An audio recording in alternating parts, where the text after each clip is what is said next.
Ito ang pinakamasarap na giniguan na natikman ko buong buhay ko. Yun, sarap po. Ito ang pinakamasarap na giniguan na natikman ko buong buhay ko. Yun, sarap po. Sa mga iglesia ni Cristo po ay ipinagbabawal ang pagkain ng dugo. Ito ang pinakamasarap na giniguan na natikman ko buong buhay ko. Yun, sarap po. Dapat nating layuan ang pagkain ng dugo o anumang pagkaing hinaluan nito upang hindi tayo maging kalaban ng ating Panginoong Diyos at huwag mapahamak. Okay, may nagpadala sa atin na video. Ito ay video sa sikat na artistang si Nino Mulak, no? Na sabi niya, yun daw ang napakasarap na dinuguan na natikman niya. Ito ang pinakamasarap na giniguan na natikman ko buong buhay ko. Yun, sarap po. Oh, yon ang pinakamasarap daw na dinuguan na natikman niya sa buong buhay niya. At alam niyo umanib ito sa Iglesia ni Cristo at bawal sa Iglesia ni Cristo ang pagkain ng dinuguan. At ayon pa kay Ministro Omar Libag, ang pagkain ng dinuguan ay pwedeng ikatitiwalag sa kaanib ng Iglesia ni Cristo. Di po tayo sure kung si Nino Mulak ay natiwalag na ba ito sa INC, kaya kumalat itong video na kumain ng dinuguan. Pero bawal nga ba sa Biblia ang pagkain ng dinuguan? Tatalakayin muna natin ito. Samahan niyo ako.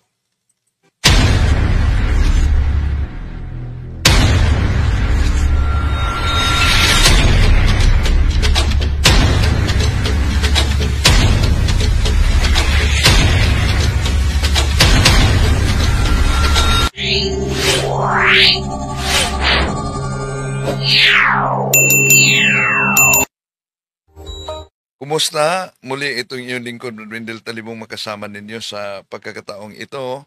At bago lang, pinadala itong video ni Nino Mulak na sikat na artista at kilalang kaanib sa Iglesia ni Cristong Tatag de Felix Manalo. Pero di pa natin alam kung siya ba'y natiwalag sa naturang grupo. Pero may video na kumakain at sa buong buhay niya, yun pa ang napakasarap na dinuguang natikman niya sa buong buhay niya. Ito ang pinakamasarap na giniguan na natikman ko buong buhay ko. Yun, sarap po. Ito ang pinakamasarap na giniguan na natikman ko buong buhay ko. Yun, sarap po. Sa mga iglesia ni Cristo po ay ipinagbabawal ang pagkain ng dugo. Ito ang pinakamasarap na giniguan na natikman ko buong buhay ko. Yun, sarap po. Dapat nating layuan ang pagkain ng dugo o anumang pagkaing hinaluan nito upang hindi tayo maging kalaban ng ating Panginoong Diyos at huwag mapahamak. Okay. So, yun, dapat layuan ang pagkain ng dugo at anuman ang hinaluan nito. Pero napansin nyo mga kapatid? Napansin nyo ba? Yan nyo. Halimbawa, lechon. Kahit lechong baka. No? Lechong baka, lechong baboy. Ano ang palatandaan na ang lechon na baboy o lechong baka ay hindi luto? Di po ba? Dumudugo yon. Kahit subukan nyo, mag-ihaw kayo ng isda. Ano po ba ang palatandaan na ang isda ay hindi luto? Dumudugo yon. Pagkatapos, ipatuloy mo ang pag-ihaw sa naturang isda dahil may dugo pa. O, see? Nang naluto na, nawala na yung dugo. Ang tanong,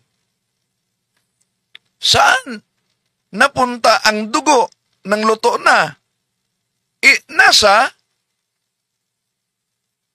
Nasa lutong isda pa rin. Sa lechon na luto na, nasa lutong lechon pa rin. E di, nakain nila. Pero alam nyo ba, may mga biblical kasing batayan ang ating mga kapatid sa Iglesia ni Cristo. Bakit bawal sa kanila ang pagkain ng dugo? Dugo ng manok, dugo ng baboy, dugo ng ano pa mga, hindi lang Iglesia ni Cristo, kahit na Seventh-day Adventist.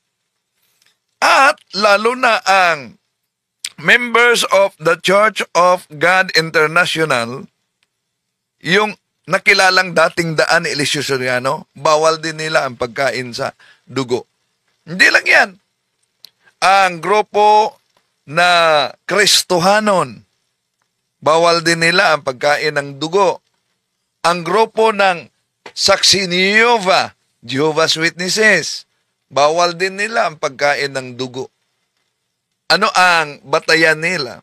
Una, batayan nila mga kapatid, yung Leviticus chapter 11 verse 1, dahil mabasa kasi natin diyan, at yun talaga ang ginagamit nila. Leviticus chapter 17 verses 11. Leviticus chapter 17 verse 11. Dahil ang nakasulat diyan, the life of every living thing is in the blood. And that is why the Lord has commanded that all blood be poured out on the altar to take away the people's sins. Yun ang mabasa natin. At dagdagan pa na batayan nila yung nasa Leviticus, Leviticus 17:11. Gagamitin din nila ang Leviticus 17:14. Na nakasulat yan, the life of every living thing is in the blood. And that is why the Lord has told the people of Israel that they shall not eat any meat with blood.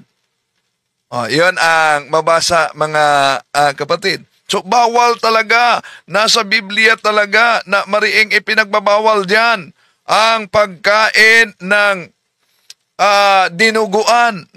May dagdag pa. Hoy, sulat ninyo. Batayan nila yan mga kapatid. Deuteronomio, kapitulo, lalo na sa New International Version, makita natin yan. Deuteronomio, kapitulo 12, versikulo 23. Ang nakasulat diyan, but be sure you do not eat the blood, because the blood is the life, and you must not eat the life. The life.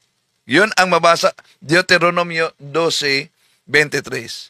Kaya, yun ang batayan sa grupo ng Iglesia ni Cristo, INC, kung saan kaanib si sikat na artistang si Ninyo Mulak.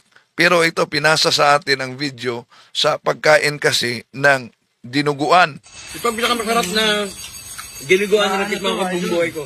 Yun, sarap po. Ito ang pinakamasarap na giniguan na natikman ko buong buhay ko.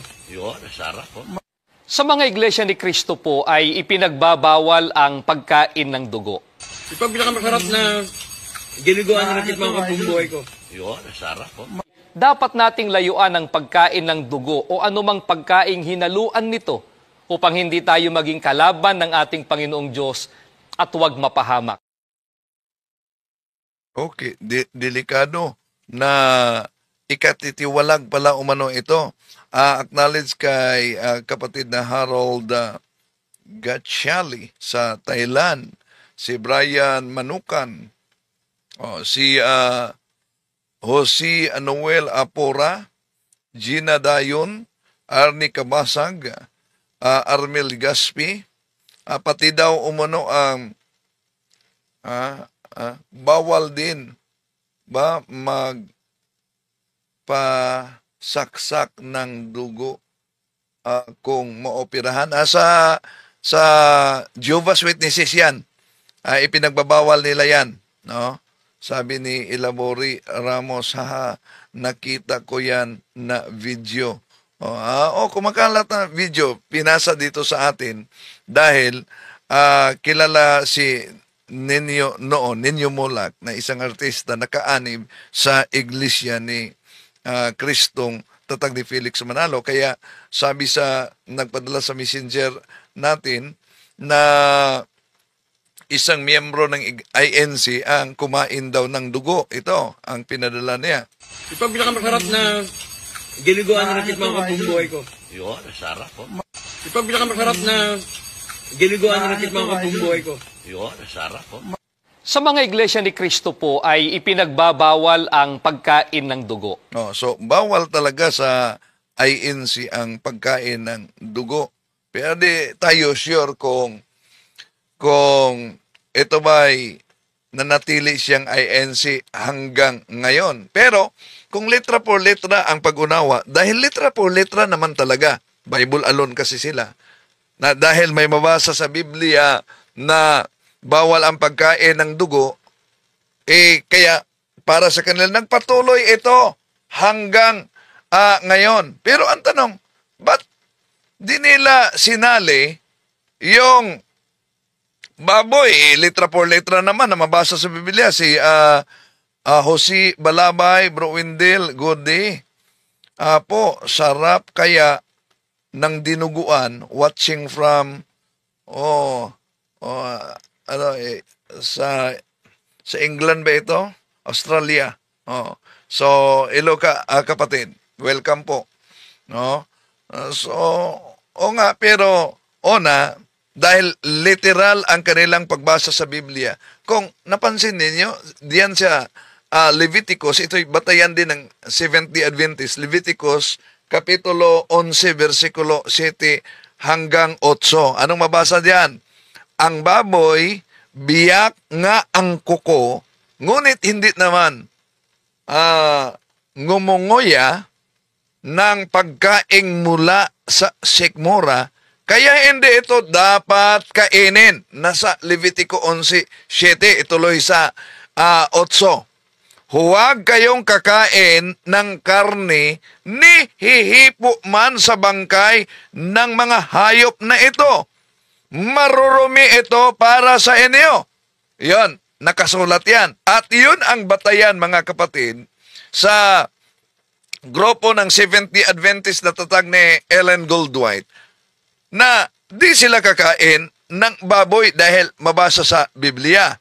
Bakit ang INC kakain ng baboy na ipinagbabawal yan? Di ba? May rason din sila kung bakit kakain sila ng baboy. Basta, para sa kanila, yung pagkain ng dinuguan ay mariing ipinagbabawal yan gamit yung Leviticus Kapitulo 11, Leviticus Kapitulo 17, versikulo 11, Levitico Kapitulo 17, versikulo 14, at yung Deuteronomio Kapitulo 12, versikulo 23 na nakasulat na, but be sure, do not eat the blood because the blood is the life. Kaya, yun ang batayan nila, mga kapatid. At sabi nila na ang Katoliko, di sinunod itong nakasulat sa Bibliang ito, na malinaw na yung dugo o mga dinuguan ay maring ipinagbabawal ng Diyos. Mga kapatid, tandaan natin Bible must be interpreted according to the context in which it emerged. Kaya nga, kung maalala ninyo, although si San Jeronimo, nagsabi siya, ignorance of the Bible is ignorance of Christ. Ang kaignorante sa Biblia, kaignorante kay Kristo. Ngunit, ipinagbabawal ng simbahan noon na magbasa hindi sa Bibliang Katoliko, kundi sa mga Biblia na ginawa lamang at nilikha nito mga Protestante. Dahil ang ibang mga salin pa nito, tad-tad ng mga kamalian at ang resulta, ito ay bumubuo ng iba't ibang mga sekta sa ating panahon.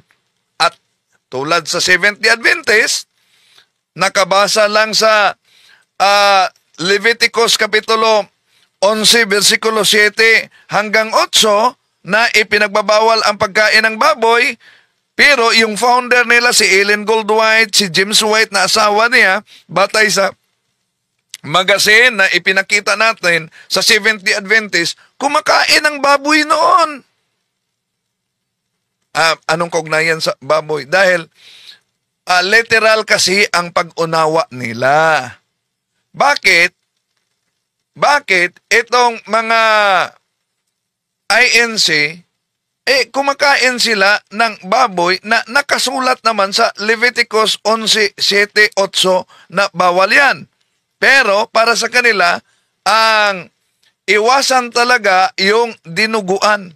Dahil sa nakasulat sa Leviticus Kapitulo 11, Leviticus Kapitulo 17:11, Deuteronomio Kapitulo 12, versikulo 23, at Levitico Kapitulo 11, versikulo 14. Pero, ang talatang ginagamit ng ating mga kapatid sa ibayong pananampalataya, mga kapatid, tungkol sa pagbabawal sa pagkain ng dugo o dinuguan.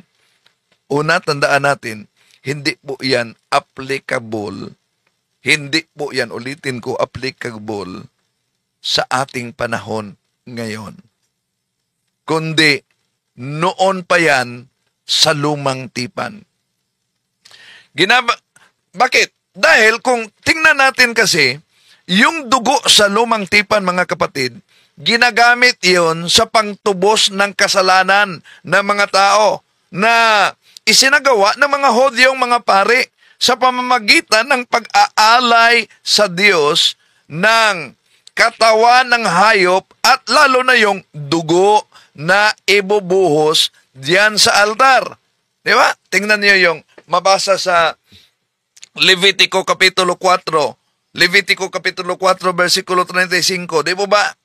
Ang pari mismo ang kukuha ng dugo para mag-alay sa kasalanan para sa mga tao. The priest shall take some of the blood of the sin offering with his finger and put it on the horns of the altar of burnt offering and pour out the rest of the blood at the base of the altar. Yun ang pari ng mga Hudyo ang magsagawa dyan. At kung tingnan natin ang Leviticus Kapitulo 17, versikulo 11, ang mabasa natin, the priest shall take some of the blood of the sin offering with his finger. And dito tayo sa Leviticus din. Leviticus Kapitulo 17, versikulo 11. Na mabasa natin na, and that is why the Lord has commanded that all blood be poured out on the altar to take away the people's sins. Blood, which is life, takes away sins. So, yun ang pangyayari, mga kapatid, sa lumang tipan. Pero tandaan natin, sa pagdating na ng ating Panginoong Hesus sa bagong tipan, nagbabago na ang lahat, mga kapatid. Dahil ang ating Panginoong Hesukristo mismo, siya ang huling sakripisyo para sa pangtubos ng kasalanan gamit mismo ang kanyang dugo. Di ba nasa Hebreo Kapitulo 13, versikulo 12, yan?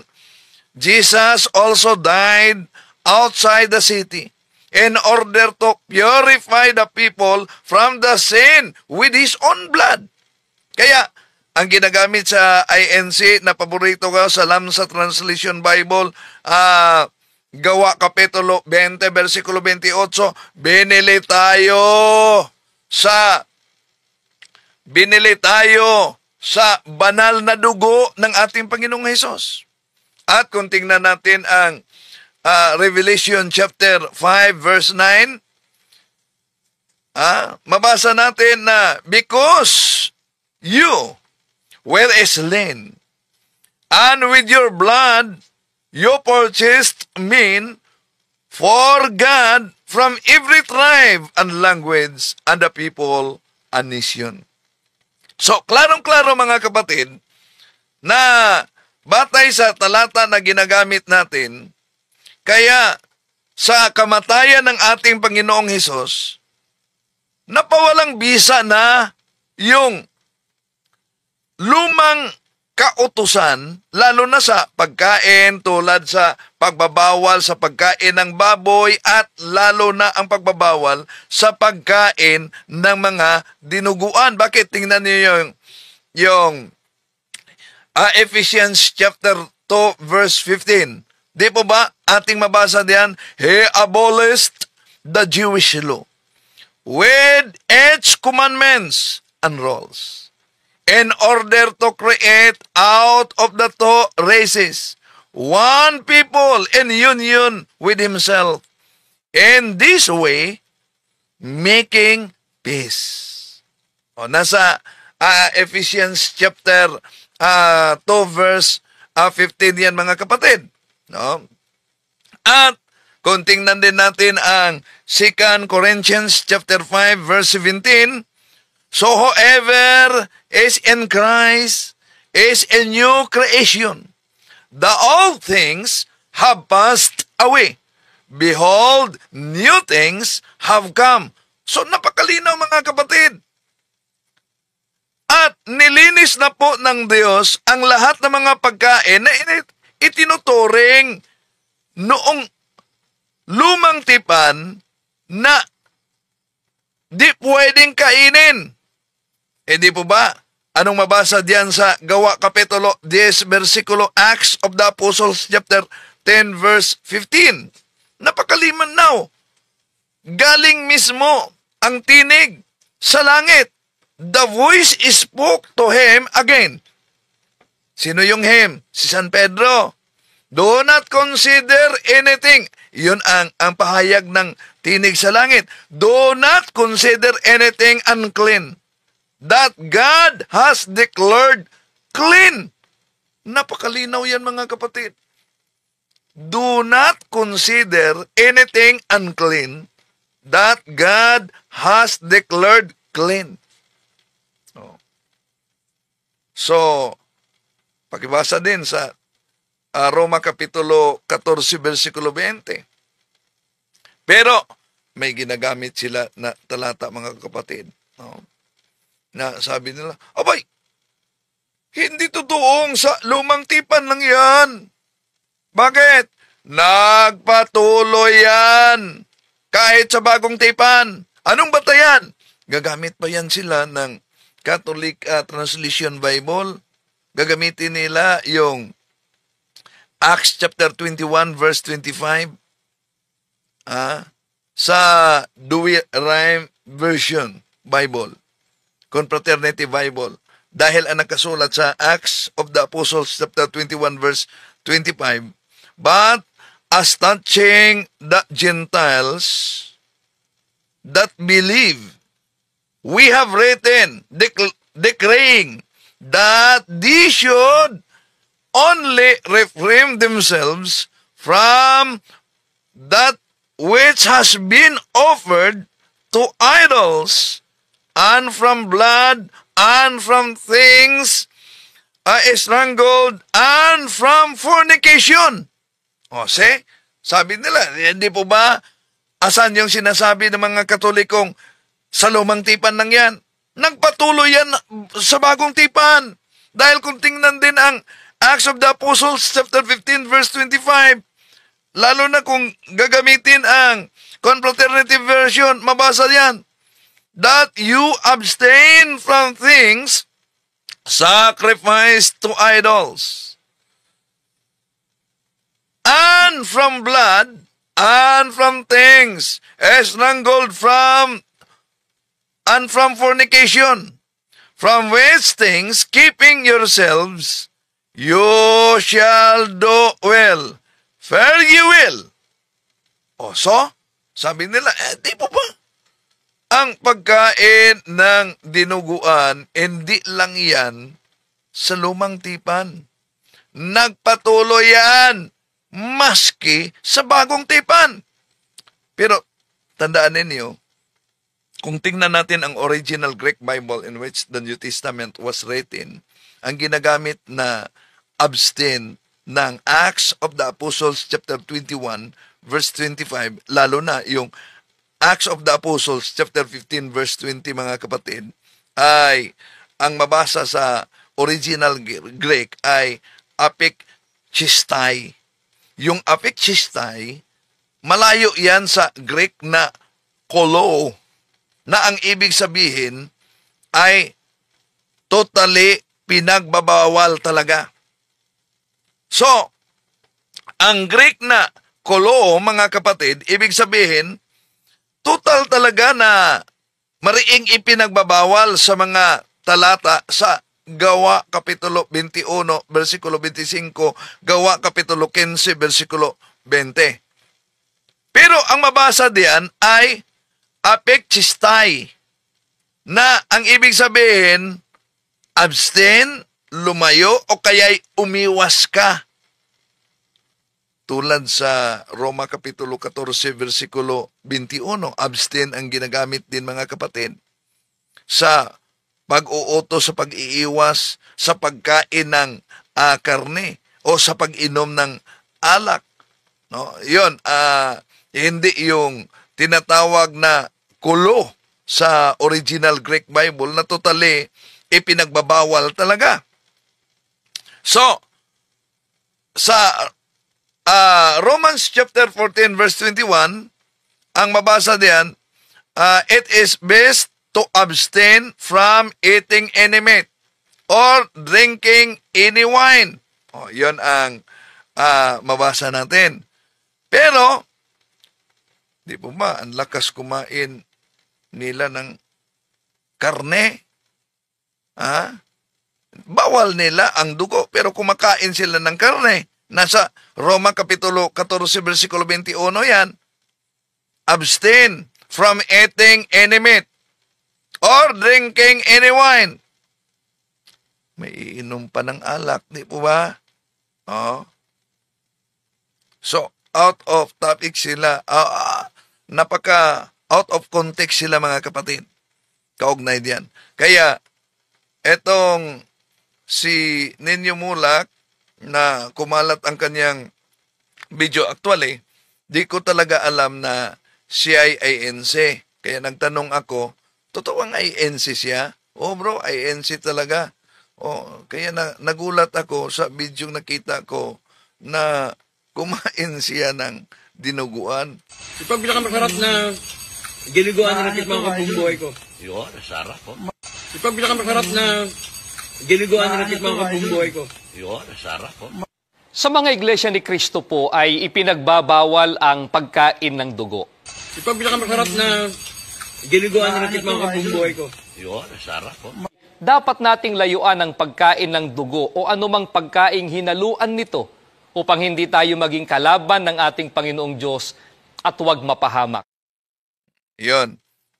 Kung ituloy natin ang video ni Libag, sinabi pa dyan na upang hindi din matiwalag. So, ibig sabihin, pwedeng ikatiwalag nila ang pagkain ng dugo. Si Bilabay, thank you bro, sa UK yan, England po. Thank you for always giving us information. God bless you. Saan ko isin? May kunti ako pang Christmas. Hello, kapatid. Okay. Merry Christmas. Pwede po kayo mag-comment sa aking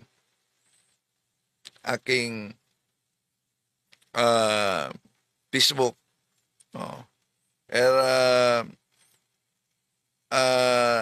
At doon ako mag-reply, kapatid, sa Facebook ko. Maraming salamat po.